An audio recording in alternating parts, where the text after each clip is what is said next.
What if I told you that pretty much every single anxiety you've ever felt, every moment of doubt, could all be traced back to just 4 fundamental fears? Today, we're going to explore this really powerful idea that these 4 fears literally shape our lives from the moment we're born to the very end. Just think about that for a second. You know that feeling you get before a big presentation? Or that hesitation you feel right before making a huge life decision?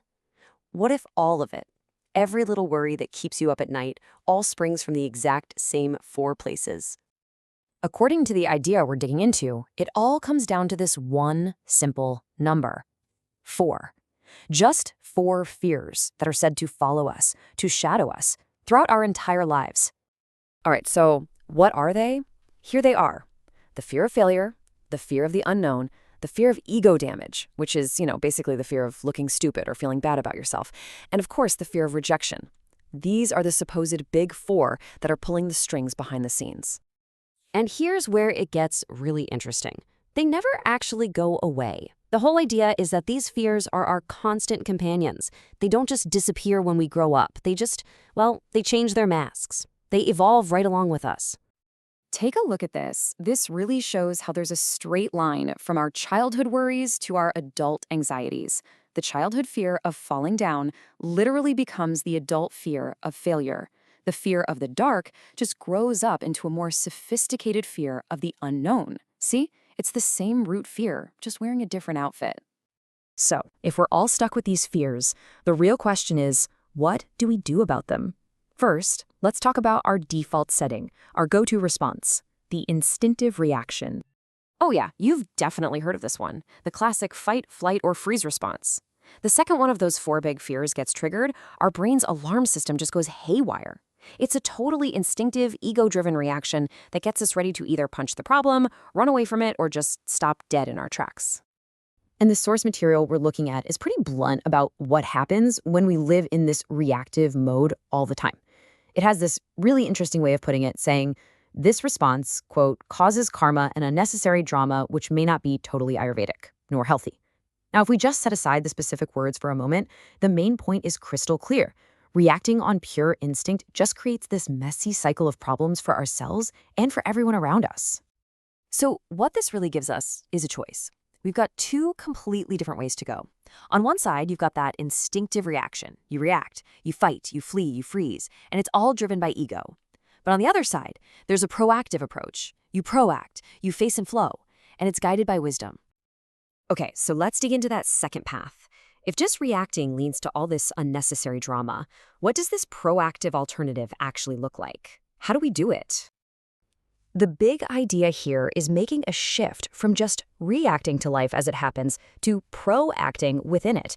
And the guiding light for this whole approach, according to the source material, is to operate from a place it calls the wisdom of God.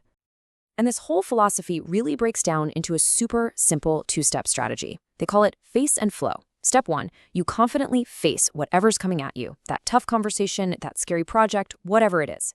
And step 2, you flow with it instead of fighting it and trying to force things to go your way. Okay, I know what you're thinking. Face and flow sounds nice, maybe a little abstract. So let's get into the why. What's the logic behind it? Why is this supposedly so much better than our instincts? Well, it seems to all stand on these 3 core beliefs. First, the idea that every challenge, every single bit of adversity has some kind of hidden benefit inside it. Second, the belief that nothing happens by accident. And third, the conviction that, as the source says, God's will prevails in every situation.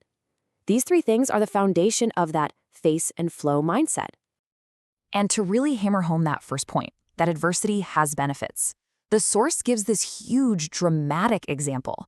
It points out that the world wars, as unbelievably tragic as they were, also kickstarted incredible medical and scientific breakthroughs that we all benefit from today. It's about finding that unexpected positive, even in the worst of times.